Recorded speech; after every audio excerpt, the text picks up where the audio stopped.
no debemos dejar a un lado el contexto del texto que estamos leyendo.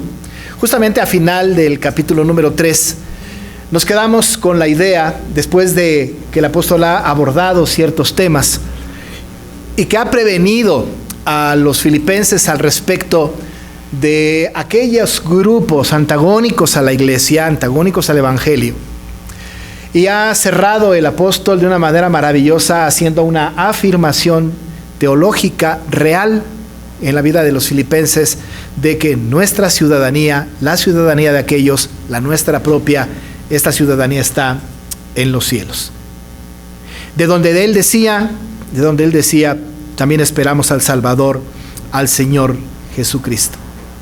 Estas últimas palabras del capítulo número 3 no solamente son puestas ahí de una manera devocional o doxológica de parte del apóstol Pablo, sino están puestas ahí como una conclusión afirmativa acerca de dónde estamos ubicados. Porque nosotros podemos tener en el contexto justo del capítulo 3 que el apóstol ha hablado en contra de dos grupos que están siendo hostiles a la predicación del evangelio, hostiles al evangelio puro, hostiles a la cruz de Cristo.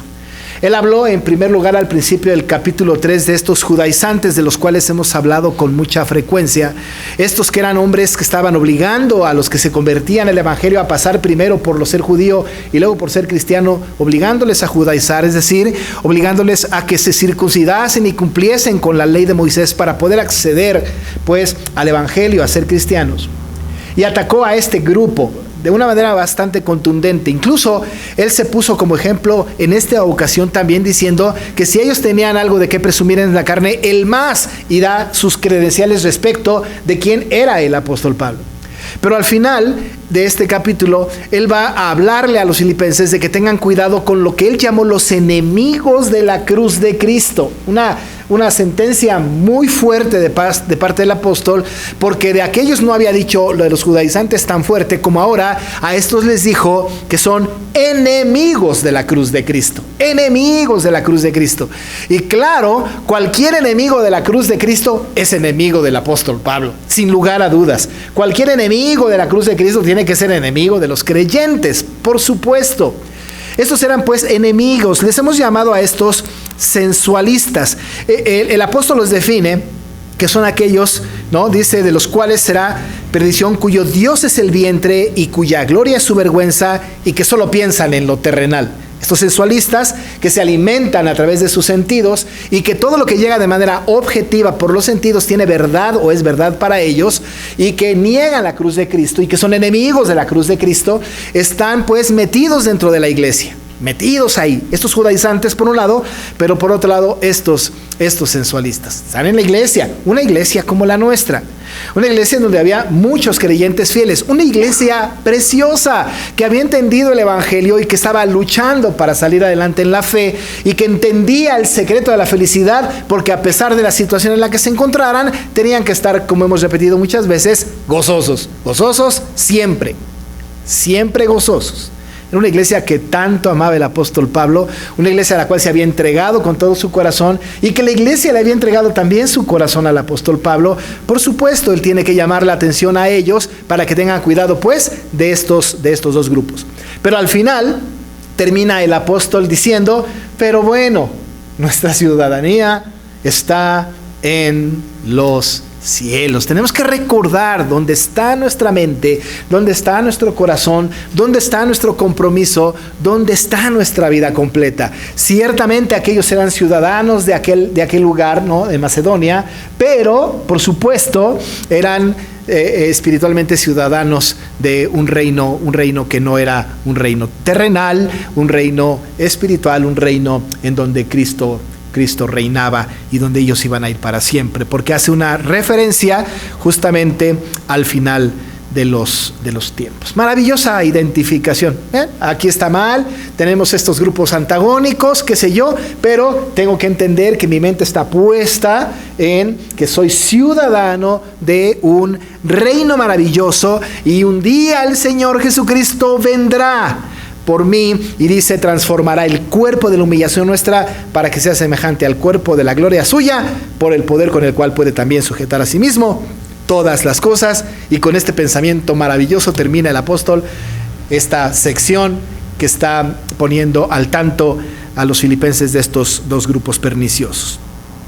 Luego entonces, sin salir de la idea, porque todo el libro es una sola idea del apóstol concatenada una a otra, empieza en el capítulo 4 hablándole a estos filipenses de una manera muy hermosa, una manera muy empática, una manera de mucho cariño, de mucho amor, una manera entrañable de un pastor que ama a su iglesia, a pesar de que dentro de la iglesia había grupos antagónicos como aquellos que ya mencionamos y que estaban ahí en esta iglesia.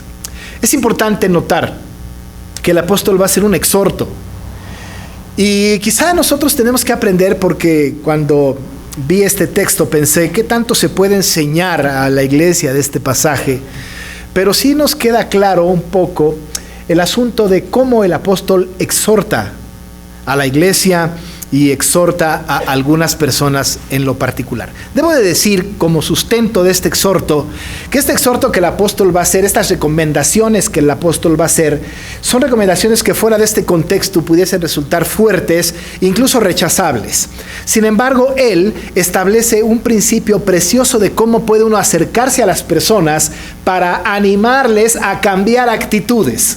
¿No es cierto? De repente nosotros podemos ser como muy duros en nuestros juicios y acercarnos a las personas con exhortos fuertes que pensamos que pueden dar muy buen resultado.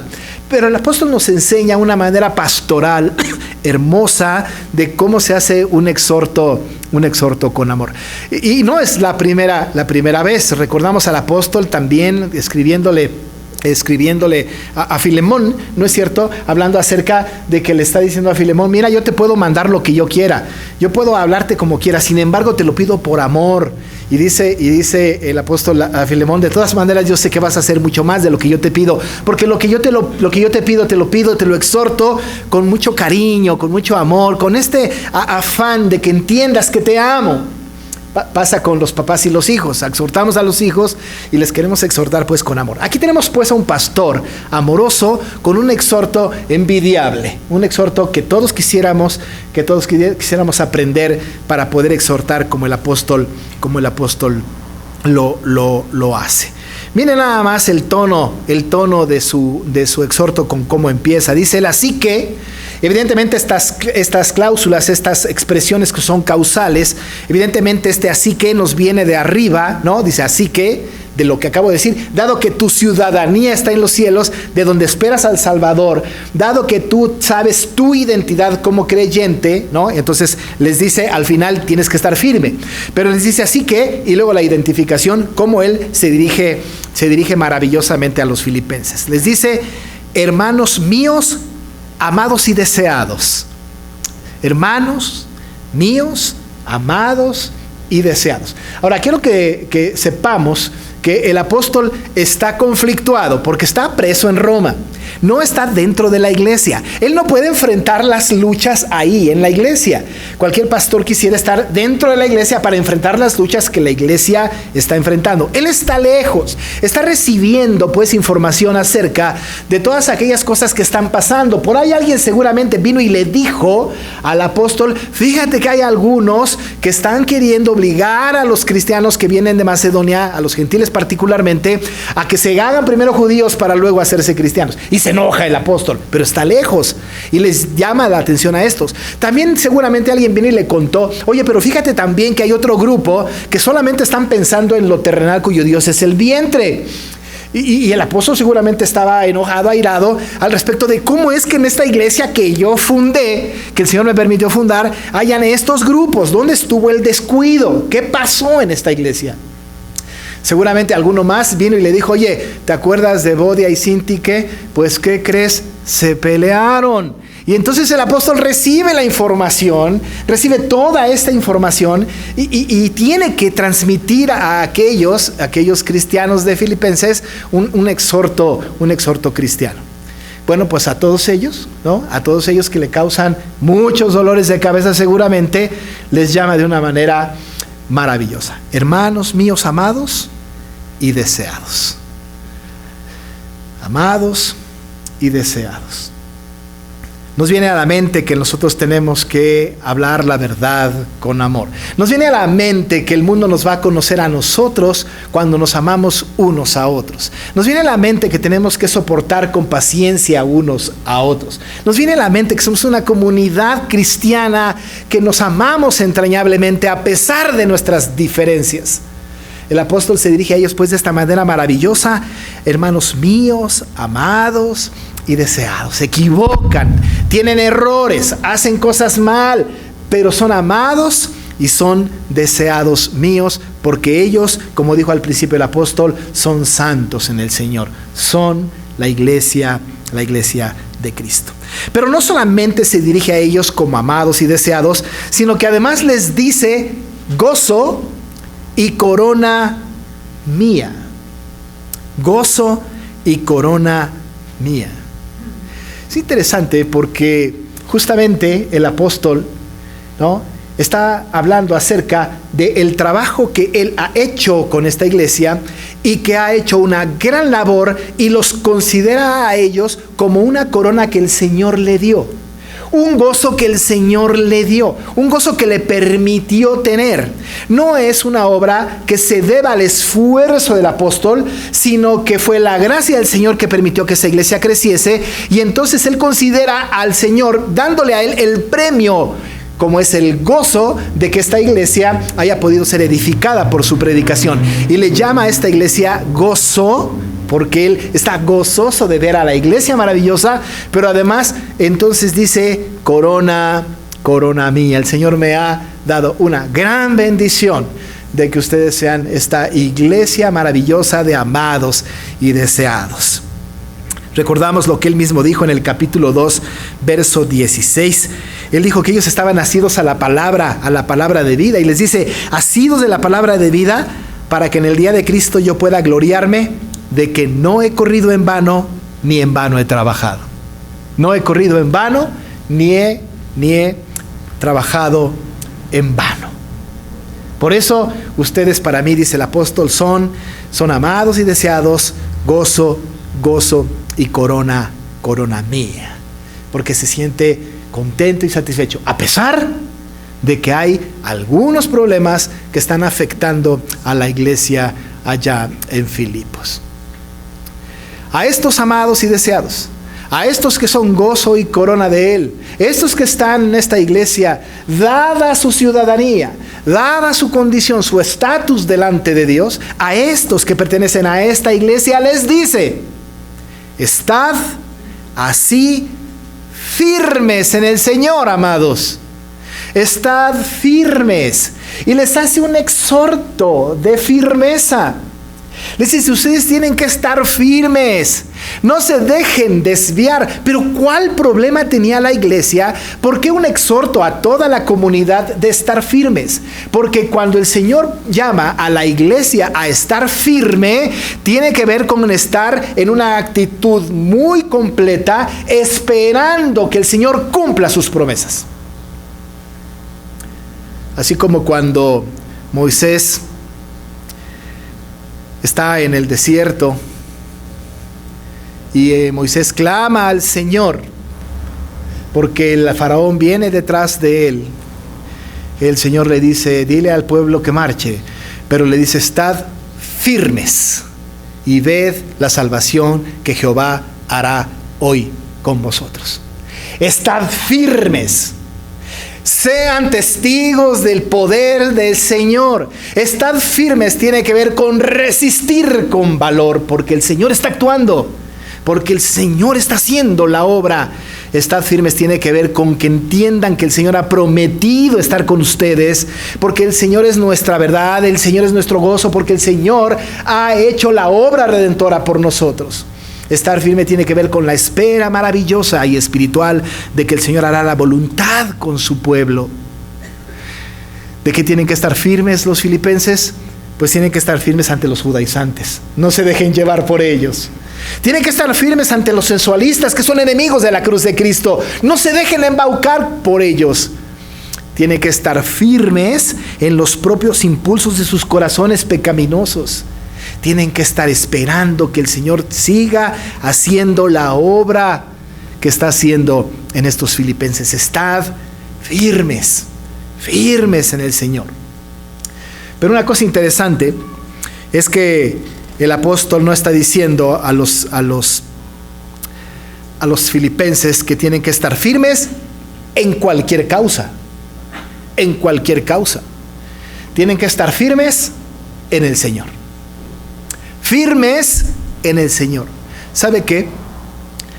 La lealtad del creyente está en el Señor. Y si vamos a estar firmes, estaremos firmes en el Señor.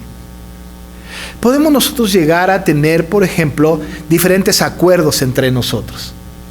Pero si lo que nosotros hablamos entre nosotros y nos juramos lealtad ante un asunto que no es en el Señor, ahí no debemos estar firmes.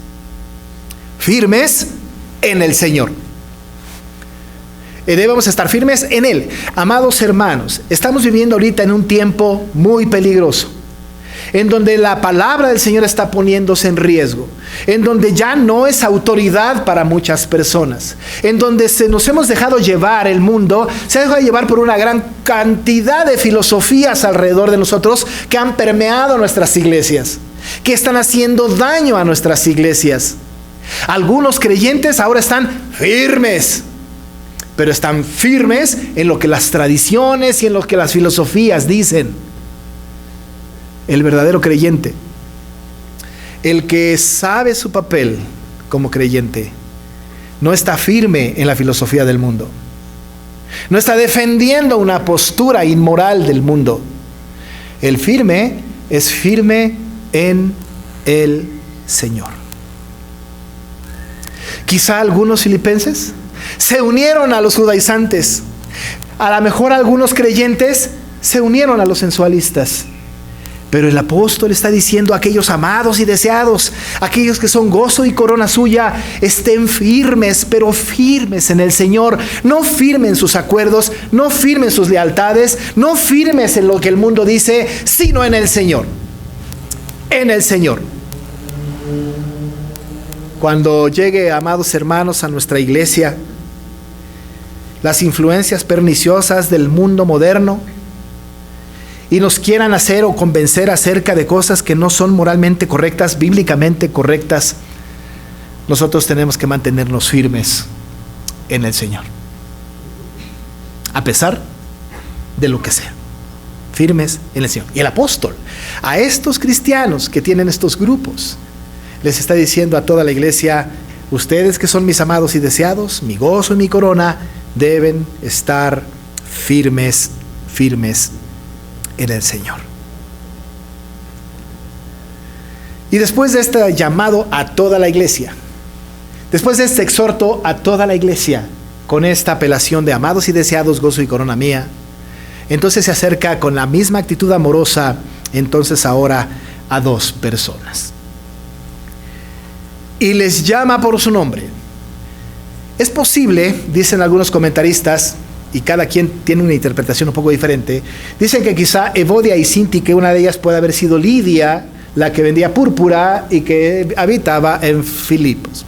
Otras personas piensan que posiblemente Evodia y Síntique solamente sean nombres ficticios para referirse a judíos y gentiles, como diciendo: les pido a los judíos y a los gentiles que sean de un mismo sentir. Pero nosotros entendemos por la Biblia que hay personas, ¿no?, que son nombradas por su nombre. Y cuando Pablo quiere referirse a otros grupos, es bastante directo con ellos. Así les llamó a aquellos perros, malos obreros, mutiladores del cuerpo. Así llamó a aquellos que aman al vientre y que aman las cosas terrenales. Él sabe cómo dirigirse a los que son enemigos. De tal manera que bajo este contexto podemos entender que el llamado a estas personas son a estas personas. Y les llama a dos personas, las cuales son mujeres. Ahora, no quiero decir que a partir de aquí se hace un patrón de que todas las mujeres son conflictivas. Eso no es lo que la Biblia dice. Se dice que en este texto hay dos personas que tienen un conflicto. Insisto, no es un patrón para decir todas las mujeres son conflictivas. Más bien, es un asunto particular de la iglesia de Filipos, en donde Evodia y Síntique no estaban siendo de un mismo sentir. Había un conflicto. Dos mujeres que eran colaboradoras de Pablo también cuando se fundó la iglesia, como lo dice el texto posteriormente. Sabemos de ellas que fueron colaboradoras del apóstol Pablo. Sabemos también de ellas que ya estaban en la iglesia desde el tiempo que se fundó esta iglesia. Y también sabemos, por lo que el texto dice, que hay una desaveniencia entre ellas. Evodia significa el nombre buen viaje. Y Síntique significa afortunada. Todos los nombres tienen un significado. Pues no tan afortunada, porque tenía un conflicto la de buen viaje. Así que buen viaje, por un lado, que es Evodia, y afortunada, por otro lado, que es Síntique. A estas dos les dice: ruego, y fíjese nada más que el exhorto está en términos de un ruego. No dice ordeno, no dice exhorto, no dice animo, no dice mando. La manera que el apóstol pastoralmente se acerca a estas dos que tienen un conflicto es con un ruego. Les dice ruego, suplico, y les pide esto el apóstol porque son mujeres creyentes, porque son personas que entienden el evangelio, porque ellas habían conocido de Cristo y habían sido colaboradoras del apóstol Pablo. Lo único que tiene que hacer el apóstol es reencauzar sus esfuerzos. No les está diciendo una nueva tarea, no les está diciendo algo distinto, sino lo que ya estaban antes haciendo. Y les dice entonces: les ruego a Evodia y a Síntique. Y aquí viene la súplica. Les dice: ruego a Evodia y a Síntique una sola cosa: que sean de un mismo sentir en el Señor. Que sean de un mismo sentir en el Señor. Seguramente había un conflicto. No tenemos nosotros noticia, no hay nada en la Biblia que nos diga cuál era el conflicto entre Evodia y Síntique. En realidad, no nos interesa mucho. Lo que más interesa es saber que había un conflicto entre ellas, que había un problema. Es posible, y esa es una mera especulación, que una se haya sido simpatizante de cierto sector de la iglesia y otra de otro. Es posible que estuvieran caminando en la iglesia, en la misma iglesia, por dos lados distintos, haciendo una especie de competencia, alguna especie de lucha de poder. Es posible que no hayan estado muy de acuerdo con el trabajo de los que estaban atendiendo a la iglesia y que entonces hayan hecho facciones. Es posible. Esto, especulación, tiene que ver porque no eran de un mismo sentir. No creo o no creemos, y ningún comentarista lo afirma, de que haya habido alguna especie de problema doctrinal. Más bien tenía que ver quizá con un problema de conducta, con un problema de manera de hacer las cosas, con algún problema que tenía que ver pues con la edificación de la iglesia. El apóstol les dice: les ruego a Evodia y a Síntique que sean de un mismo sentir. Ahora, un mismo sentir puede ser que Evodia diga: pues yo no la aguanto, y Síntique haya dicho: pues yo tampoco la aguanto. Eso es un mismo sentir. Las dos estamos de acuerdo en que no nos aguantamos. Eso sería como un mismo sentir, ¿no es cierto? Pues un mismo sentir. Pero el apóstol no está hablando de un mismo sentir en cosas del mundo, en cosas de la vida, en cosas que tienen que ver con ponerse de acuerdo en sus cosas comunes. El apóstol está diciendo, tal y como lo dijo hace rato en Firmes, dice: tienen que ser de un mismo sentir en el Señor.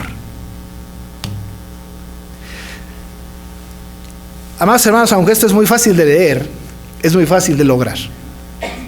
Estar firmes es una cosa, es para toda la iglesia, pero ser de un mismo sentir en el Señor es otra cosa. Porque ser de un mismo sentir, como dice el apóstol Pablo, que sean de un mismo sentir en el Señor, ser de un mismo sentir tiene que ver con que mi lealtad, en primer lugar, tiene que ser con el Señor.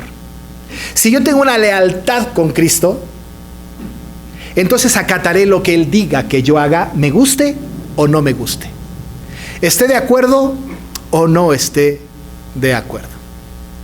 Cuando la Biblia le dice, oye, Cíntica, tienen que estar ustedes de un mismo sentir en el Señor, es que tienen que poner al Señor en medio como juez, y las dos tienen que converger justamente en la voluntad del único que importa. Del único que importa. No son las condiciones de Bodia más las condiciones de Cinti para que puedan caminar juntas. No, no, no. Es como el matrimonio, amados hermanos. Cuando un matrimonio está en conflicto, algunos pastores, algunos terapeutas les dicen a las personas, a los matrimonios en conflicto, miren, pónganse de acuerdo. Tú pon tus condiciones, tú las tuyas, estén de acuerdo en las condiciones de ambos y trabajen sobre esta base, ¿no? Decía un administrador Covey hace mucho tiempo, era un acuerdo ganar, ganar. Tú pones tus condiciones, tú las tuyas, y entonces con esas dos condiciones combinadas, caminamos. Pero ¿sabe qué? En el matrimonio, las condiciones que deben de prevalecer son las de Dios. Así que no son tus condiciones y las tuyas, sino los dos van a seguir las condiciones de Dios. Esto es estar en un mismo sentir en el Señor. Porque cuando en el matrimonio, por ejemplo, ya que lo tocamos, se siguen solamente lo que él o lo que ella condiciona, el matrimonio tiende a fracasar. Pero cuando los dos centran su atención en las condiciones de su Dios, las cosas vienen bien. Porque no puede haber una relación horizontal perfecta si la relación vertical está fracturada.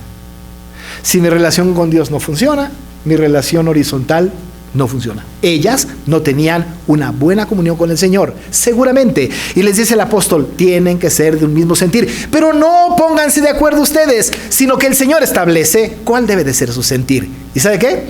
El apóstol dijo, haya pues en vosotros este sentir que también hubo en Cristo Jesús. Y dio el ejemplo de cómo debe de ser la relación entre dos personas. Así que les dice a estas mujeres, les ruego que sean de un mismo sentir, pero no pónganse de acuerdo, sino en el Señor. Tiene que estar en un mismo sentir en el Señor. La iglesia moderna, la iglesia de hoy, no tenemos que estar de acuerdo en todas las cosas, pero en las cosas en donde Dios establece su verdad, estemos o no de acuerdo, tenemos que estar unidos en el mismo sentir. Puede ser que haya algo que el Señor diga que a ninguna de las dos partes le agrade, pues no importa, tenemos que ser de un mismo sentir, y el sentir lo establece Dios, no nosotros. Por eso es el mismo sentir en el Señor. No sabemos qué pasó después. Se habrán reconciliado, habrán hecho un buen trabajo, tuvieron éxito en su ministerio, no sabemos, porque lo único que nos deja ver el apóstol es el exhorto amoroso de ruego de que sean de un mismo sentir en el Señor. Y a la posteridad nos enseña que a nosotros nos viene bien estar, amados hermanos, unos con otros en un mismo sentir. No de acuerdo en todo, pero sí en un mismo sentir en el Señor. Pero luego de dirigirse a Evodia y a Síntique, se dirige a otro compañero fiel. Ahora déjeme decirle que la palabra compañero fiel es una palabra griega que es sísigo. Sísigo. Es posible que haya sido una persona. Sísigo, es posible. Quizá le haya dicho, así mismo te ruego a ti también, sísigo, porque es un compañero fiel, uno. Ese compañero fiel, ¿no? En griego, sísigo, puede ser esta persona de nombre Sísigo. Si no, es un individuo que era fiel en el trabajo de la iglesia juntamente con el apóstol. Dice el apóstol, así mismo te ruego a ti, compañero fiel. Ahora, note por favor que este es un compañero, es alguien que está con el apóstol. No solamente personalmente, sino que comparten los mismos ideales. Nos queda claro que el compañero del apóstol, y el apóstol estaban en un mismo sentir en el Señor, a pesar de que no se veían las caras. A pesar de que no estaban relacionándose personalmente. Les dice entonces, a ti, compañero fiel, te ruego, y otra vez el exhorto con ruego, te ruego que ayudes a Evodia y a Síntique. porque no están pudiendo. Les está costando mucho trabajo. Dice: asimismo te ruego también a ti, compañero fiel, que ayudes a estas que combatieron juntamente conmigo en el Evangelio. Tiene tanto amor el apóstol Pablo por Evodia y Síntique. ¿Sabe por qué? Porque ellas combatieron juntamente con él en el Evangelio. Mujeres entregadas, mujeres que se enfrentaron a problemas y que edificaron juntamente con el apóstol la iglesia que ahora está recibiendo esta carta. Le dice: sí, sigo, por favor te ruego que ayudes a estas que combatieron juntamente conmigo en el Evangelio. No podemos trabajar solos. El trabajo de la iglesia, amados hermanos, no es en solitario. El trabajo de la iglesia, el ánimo que nos damos unos a otros, no viene solamente de nuestra propia convicción. La Biblia dice que nos tenemos que animar unos a otros. La iglesia es el cuerpo de Cristo y nos necesitamos unos a otros. Y cuando uno cae, necesitamos a alguien que nos ayude a levantarnos. Y esa manera de ayudarnos es con mucho amor, como el apóstol ha mostrado cuando le dice a estos amados y deseados: gozo y corona mía. Amados, le dice al compañero fiel: ayúdales por favor a estas que combatieron juntamente conmigo en el Evangelio. Y además suma a otro, de quien no tenemos la menor idea de quién sea, solamente su nombre. Este individuo seguramente solo nació para estar en este pasaje. No sabemos de dónde viene y no sabemos a dónde fue, pero sabemos su nombre: Clemente.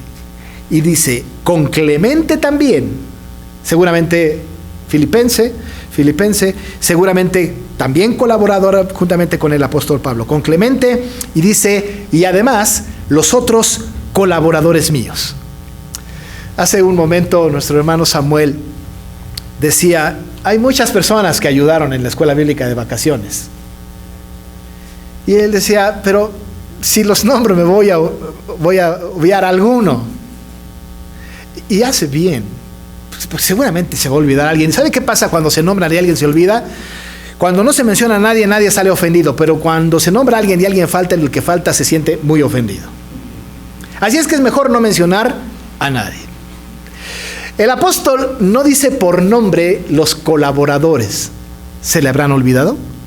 Lo dudamos mucho. El apóstol es muy capaz. No los quería mencionar porque pudieran ensoberbecerse. No creemos tampoco. Pero quizá tras esto hay un aprendizaje interesante en la frase que sigue. De estos colaboradores, dice el apóstol, cuyos nombres están en el libro de la vida.